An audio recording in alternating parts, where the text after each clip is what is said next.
Të dashur miq, për spari ju falenderoj. Ju falenderoj përsëri e përsëri për gjithçka keni bërë deri këtu. Ju duhet ta besoni. Ju lutem ta besoni. Nëse nuk më kishit dëgjuar dhe besuar duke bërë atë që keni bërë deri këtu, sot do të ishim në rastin më të mirë me mesatarisht larg qoftë 9 të vdekur në ditë, dhe në rastin më të keq me mesatarisht 16 të vdekur në ditë. Po jo vetëm kaq, po do kishim hyrë në spiralen e një infektimi progresiv të mjekëve dhe të infermierëve, që na kishte putur krahun e luftës.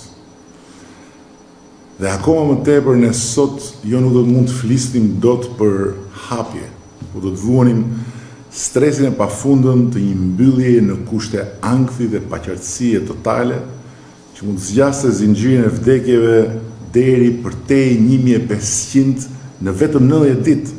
Nuk po shkoj për 80 ditëshit, por po të doni bëjni vetë numrimin. Pse ju a them këto? S'pari sepse dua të ndjeni vërtet mirë. Të ndjeni shumë mirë që sot kemi mbritur këtu ku jemi dhe mbesoni gjithë stresi i vetëvetishëm, ekonomik, do t'ishte ku më i lartë se sot nëse në do të kishim bërë gjithçka kemi bërë së bashku. Shkurt lafi, ju sot jeni të mërzitur, më se normale, por ama askush nuk është i dëshpëruar, sepse ja kemi dalë mrekullisht. Po, mrekullisht.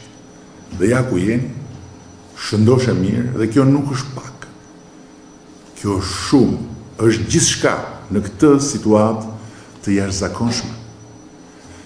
Disa nga ju mërziten, madje shpërthejnë në sharje, në akuza, në mallkime, kur unë i them se askush nuk ka vdekur për bukë në këtë vend, qysh ka kohë e Skënderbeut. Kjo nuk është cinike. Nuk është as arroganca e të parit gjërave nga lartë apo nga larg. Po është thjesht një vërtet që do të mbajtur fort parasysh në këtë kohë lufte, dhe që në asnjë mënyrë nuk do të thotë se nuk ka familje të varfra, nuk ka familje që me zi e sigurojnë bukën e gojës, aq më tepër në këto kushte. Përkundrazi. Por ama ndjes për përsëritje. Po si u ha mendja atyre që thonë po vdes populli për bukë? Kishte më shumë apo më pak bukë populli gjatë viteve të luftës nacionale çlirimtare? Mund të duket krahasim i tepruar, por nuk është. Kishte më shumë apo më pak bukë populli edhe gjatë viteve pas asaj lufte, apo qoftë në vitet e fundit të komunizmit, kur e kujtojmë fare mirë, bëj me racion blerja në dyqane dhe kishte vetëm preshe patate me bollëk, ndërsa për tjerat ishte radhë gjatë dhe kap çfarë mundësh. Dhe as në luftë, as më pas, në periodat më të zeza ekonomike të komunizmit apo në ato të tranzicionit, askush nuk vdiq për bukë. Nga ana tjetër, ne mbase nuk kemi arritur të ndihmojmë që të gjithë. Mbase, si gjithnjë, kudo në botë, në raste të tilla ka pasur dhe abuzime. Por po të shihni listat e verifikuara të njerëzve që janë ndihmuar drejt për drejt me ushqim, pa llogaritur dyfishimin e ndihmës ekonomike, do të besoni njësoj si unë që kemi ngritur në këmbë operacionin më masiv të mbështetjes shtetërore të njerëzve më në nevojë në historinë e këtyre 30 viteve. Pra, me pak fjalë, shëndeti mbi të gjitha, thonë të moçmit, dhe fal të gjithëve ju, sot mbi të gjitha është krenaria legjitime për bilancin e drejtueshëm të kësaj përpjekje kombëtare në funksion të mbrojtjes së shëndetit. Së dyti, ju a them sot se sa keq do të ishim po të mos kishim bërë gjithçka kemi bërë deri këtu, sepse duhet ju them se teksa po fillojmë të hapemi, nuk duhet ta harrojmë për asnjë moment se secili, çdo njeri prej jush, duhet jeti i vetëdijshëm që bilanci i sotëm mund të përmbyset nëse ne harrojmë që armiku i padukshëm është mes nesh, është kudo, është në çdo moment i gatshëm të përfitojë nga gabimi më i vogël që dikush bën. Prandaj edhe ne vendosëm një kornizë të re masash ndëshkuese penale dje në Kuvendin e Shqipërisë. Ka disa tipa që jeta më ka mësuar që nuk ndryshojnë dhe nuk reflektojnë në asnjë kohë dhe për asnjë arsye, sepse nuk i lëm mlefi, ignoranca, ligësia natyrale, apo vetdia e gabuar se mund të japin mend të tjerëve dhe janë më të zotë se cili do kryeministër dhe cila do qeveri e mundshme. Këta tipa qofshin ngelca tipik me profil falso në Facebook, apo qofshin analist me profit lartë në Skype, që jo vetëm janë gjithnjë kundër, po janë njësoj në gatishmërinë për të akuzuar, u hodhën përpjet për të mbrojtur demokracinë. Nga çfarë? Nga mbushja e një vakumi në kodin ton penal, i cili deri dje ishte i vetmi kod penal në Europë pas një rresht për një situatë epidemie. Nuk kam asnjë problem me ta. Problemin ata e kanë me veten, dhe jo unë, po as Zoti nuk u azgjidh dot derisa të kenë frymë. Arsyeja pse po flas për ta lidhet me nevojën që t'ju siguroj dhe t'ju kërkoj të më besoni se kodi penal për situatën e epidemisë ka vetëm një qëllim: mbrojtjen e jetës dhe të shëndetit tuaj, të familjes suaj dhe të popullit ton nga abuzimet që mund të kërcënojnë dhe rrezikojnë drejt për drejt secilin për jush, secilin për familjeve tuaja dhe shumë të tjerë rreth e rrotullt jush.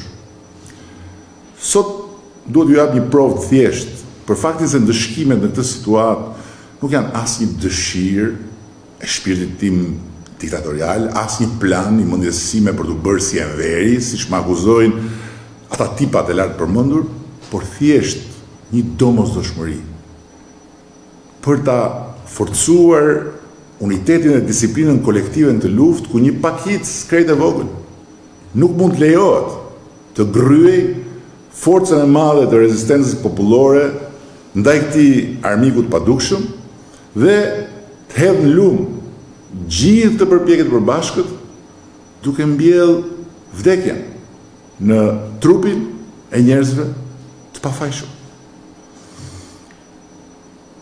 Janë ekzekutuar deri tani 7.107 gjoba për këmbësor dhe 1.941 gjoba për drejtues automjeti, të cilat janë shoqëruar me pezullim të lejes drejtimit për 3 vjet dhe bllokim të automjetit.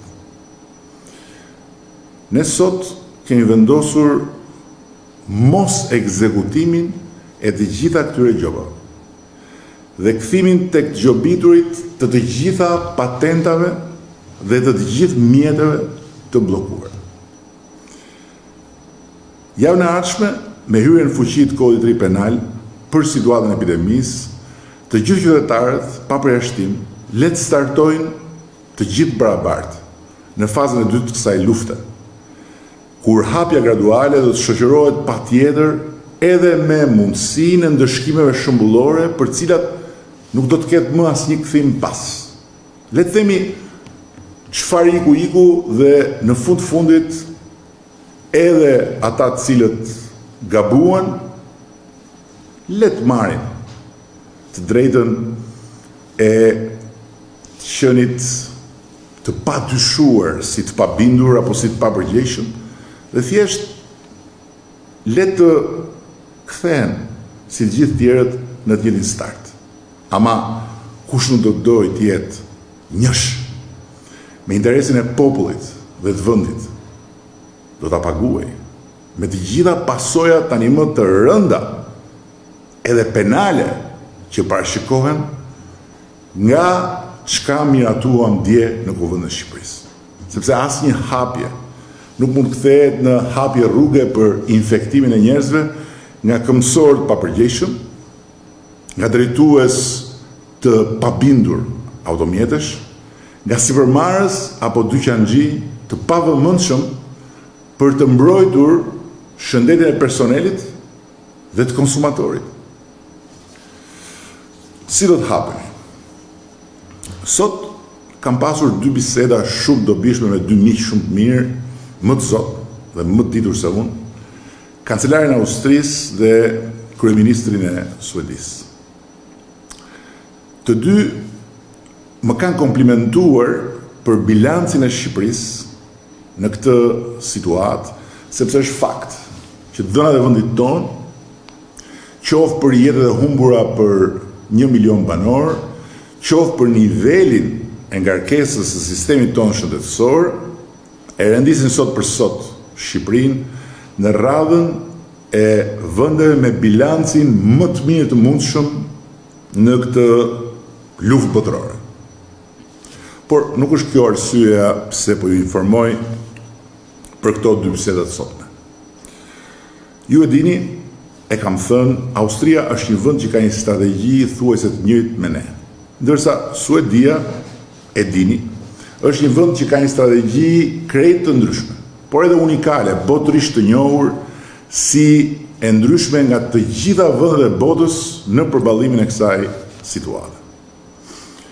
Dhe dëgjova dhe shënova me vëmendje opinionet e të 2 miqve, cilat më vlejnë, sikundër edhe të gjitha opinionet e marra nga ata dhe miq të tjerë gjatë gjithë kësaj kohe, për të verifikuar planin ton të hapjes mbi bazën e informacioneve, të marrë drejt për drejt nga udhëheqës që janë në vijën e parë të kësaj përpjekjeje në vendet e tyre. 2 gjëra me shumë rëndësi dua t'i ndaj me ju nga këto biseda. E para, hapja graduale duhet jemi të gjithë vetëdijshëm ka të panjohurën e saj. Do me thënë, ka riskun e saj. Që do të thotë se duhet ta dim të gjithë që ekziston edhe mundësia e rikthimit këtu ku jemi. Nëse do të mësojmë rrugës që numri i infektimeve do të rritet jashtë një parashikueshmërie të arsyeshme, që natyrisht gjithë do ta marrin parasysh. Pra, të jemi të qartë, asnjë vend, asnjë ekspertizë, asnjë teori nuk thotë se për sa kohë ka jetë infeksioni do të zhduket pa dalë vaksina. Në një farë mënyre mund thuhet se qysh se ka nisur kjo përballje me këtë armik padukshëm, shoqëritë tona do të bashkëjetojnë me rrezikun e infektimit duke bërë gjithçka për ta mbajtur atë në kontroll. Sepse virusi nuk ke zhduk asnjë magji dhe asnjë mbyllje hermetike brenda, po e azgjeson vetëm vaksina. Ama varet nga ne, nga të gjithë ne, sa i arrin të na dëmtojë dhe natyrisht nëse ne mbrohemi fort dhe ruhemi si duhet kur dalim nga shtëpia, dëmet në jetë njerëzish, vuajtjet nëpër spitale dhe të gjitha pasojat e tjera ulen shumë ndjeshëm. Dhe këtu vim tek pika e dytë, distancimi social i gjithë secilit, respektimi i rregullave elementare, që siç e kemi mësuar tani përmendësh 1 metër distancë, lajduar, hapdritaret, duhet të respektohen, jo duke menduar kodin penal, jo duke menduar policinë, jo duke menduar inspektorët e shëndetit, po duke menduar prindrit, duke menduar fëmijët, duke menduar të afërmit dhe miqtë tanë, duke menduar veten tonë. Kjo nuk është një kohë për t'ja hedhur shtetit. Nuk është një kohë për t'i rënë shkurt. Po është një kohë për t'a futur mirë në kokë që çdo shkelje mund të sjellë krejt pa dashjen tënde si pasojë një vdekje përgjatë zinxhirit të infektimit, nga lartë qoftë brenda familjes tënde, tek të tjerë në atë zinxhir kontaktesh. Dje, presidenti i Shtetit Bashkuar tha një fjali që duhet ta përsëris. Kemi mësuar shumë gjatë këtyre javëve. Imagjinoni. E thot këtë njeriu më i fuqishëm i planetit që ka pas vete shtetin me fuqinë më të madhe në fushën e dijes, në fushën e shkencës. Që do të thotë, të gjithë ecim në këtë përpjekje si të verbrit, që gjejnë rrugën hap pas hapi me një shkop dhe memorizojnë hapat që kanë hedhur, duke pasur sidoqoftë në çdo hap të ri rrezikun që shkopi të hasë në një pengesë, ku mund të rrëzohen, po nuk e madhe mirë hapin. Dhe këtu duhet i kthehen për një moment edhe të gjitha atyre vrejtjeve, ankesave, qarjeve, sharjeve që pse rregullat ndryshojnë shpesh, pse nuk kemi parashikueshmëri për të gjithë kohën, pikërisht sepse jemi në një dinamik dhe jemi në një proces ku si jemi vetëm ne, po është dhe dikush përballë, përreth, mbrapa nesh, që kërkon na çojnë në spital dhe ta marrë jetën mundësisht. Unë ju kërkoj ndjes për lloj-lloj peripecish, lloj-lloj pengesash, lloj-lloj dhimbje shkoke që keni provuar gjatë këtyre javëve të paharrueshme, por përsëri të gjitha peripecit, pengesat, dhimbjet e kokës do harrohen. Ndërsa çka do të mbaj mend gjithë është si do të dalim nga kjo luftë. Fitimtar me kokën lart, apo të turpëruar dhe kokulur për gjithmonë. Ndërkohë, duke ulur numrin e peripecive dhe pengesave dhe shkaqet për dhimbje koke, jo mu refuzua autorizimi, jo s'ma erdhi akoma paga e luftës, jo mbeta jashtë kufive, plot tjera, pra duke lehtësuar rrugën e lëvizjes, të punës, të riavdësimit dhe me radhë, dua që ta dini se jemi më të ekspozuar ndaj rrezikut të rritjes së numrit të infektuar. Prandaj ju lutem, thuajini sa më shumë vetes dhe njëri tjetrit në familjet tuaja që nuk duhen bërë numra në atë pikë të frontit luftës ku është secili prej nesh. Sepse mjafton një njeri, mjafton njëri prej jush që të bëj një numër dhe numri të infektuarve dhe me gjas i vdekjeve që pasojnë mund të rritet. Mund të rritet sa hapen mbyll syt. Tani nesër, duke qenë se gjithçka do të jetë mbyllur për të gjithë, siç e kemi paremëruar, pensionistët do të mund të dalin. Jo për vizita, as për domino apo ulje shumë të rrezikshme në grup, po për aerosin dhe ecje në këmbë deri në orën 11 paradite dhe jo më shumë se me një tjetër pensionist, duke ruajtur natyrisht distancën e tyre të sigurisë. Ndërsa javën e ardhshme në platformën i Albania do të mund merret njësoj si përkëmsorët një autorizim javor për gjithë ata që janë në punët e lejuara. Dhe automjeti do të mund lëviz për vajtje, ardhje në punë me vetëm një njeri tjetër brenda në sedinën e pasme diagonal, i cili mund të jetë vetëm një koleg në të njëjtin vend të punë. Kush merr lejen, duhet ta lexojë mirë pasojën penale që vjen nga shkelja e mundshme. Dhe duke mësuar nga eksperjenca më parshme, ne do të bëjmë që nesër, mbase që sot mbasdite, një test dhe do të provojmë mirë funksionimin e këtij instrumenti që jep fund një faze, aplikimesh në policinë e shtetit, me email, ku sigurisht edhe për shkak të shtrëngesave, edhe për shkak të kujdesit madh të treguar dhe nga policia, ka pasur masivisht refuzime dhe brenda aty refuzime masive ka pasur edhe raste refuzimesh apo mos përgjigjesh që ju kanë shkaktuar ato dhimbjet e kokës, ju thash më parë. Ndjes për ato, por shëndeti mbi të gjitha. Po ashtu, javën e ardhshme ne do të autorizojmë edhe lëvizjen me automjet për arsye shëndetësore. Duke parë që shpesh unë personalisht dhe të tjerë kolegë kemi ndeshur në ankesa legjitime për arsye shëndetësore.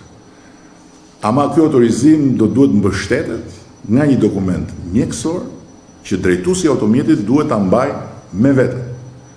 Dhe edhe për këtë, leje marsi duhet ta lexoj mirë pasojën penale që vjen nga shkelja e mundshme. Së treti, javën e ardhshme do të punojnë krejt lirisht brenda fashës përcaktuar nga ora 5 e mëngjesit deri në 5:30 pas dite, apo me turne sipas natyrës punës, të gjitha ata që nga nesër para dite do të jenë në kategoritë e lejuara që do të publikohen në faqen e e-Albanias. Të gjitha administratorët, por të gjitha bizneset në të gjitha këto kategori duhet sigurohen që në çdo kolektiv përbërës të një biznesi përkatës të mësohet se cilat janë detyrat dhe të respektohet protokolli i sigurisë sipas rregullave të përcaktuara, po jo vetëm kaq, por dhe të mësojnë se cilat janë pasojat penale për shkelësit e këtyre rregullave. Skatërti, javën e ardhshme duhet të fillojnë të përgatiten për t'u hapur në javën në vazhdim, pra duke filluar nga e hëna 27 prill, të gjitha ato kategoritë të tjera që do të publikohen si bloku i dytë i hapjes në faqen e e-Albanias po nesër. Dhe sfundi duhet të jem shumë i qartë. Nga e ardhshme, në bazë të kodit ri penal, pasojat për shkelësit e rregullave pa përjashtim. Ama në radhë më të parë për lokalet e trimave të lagjeve që hapen fshehurazi, do të jenë të rënda dhe të panegociueshme. Motra dhe vëllezër, ju lutem, ju përgjërohem të qëndrojmë me dinjitet dhe me vendosmëri. Siç kemi qëndruar deri më sot, pavarësisht të gjitha streseve, pengesave, dhimbjeve të kokës, dhe jeni të sigurt. Jeni të sigurt. Mos e vini në asnjë çast ndyshim se unë dhe kjo qeveri do të bëjmë gjithçka që të mos lëmë vetëm askën. Dhe të gjendemi vëllazërisht pranë gjithkujt ndër ju. Por mbajeni parasysh. Kjo shtëpi, ky shtet, kjo qeveri përpasoj ka humbur si rezultati i kësaj lufte 100 milion euro në muajin mars, 170 milion paka shumë në muajin prill dhe me gjas do të mbas po kaq 170 milion në muajin maj dhe paka shumë 100 milion muajin qershor. Ky është parashikimi që është në total më shumë se gjysmë miliardi euro.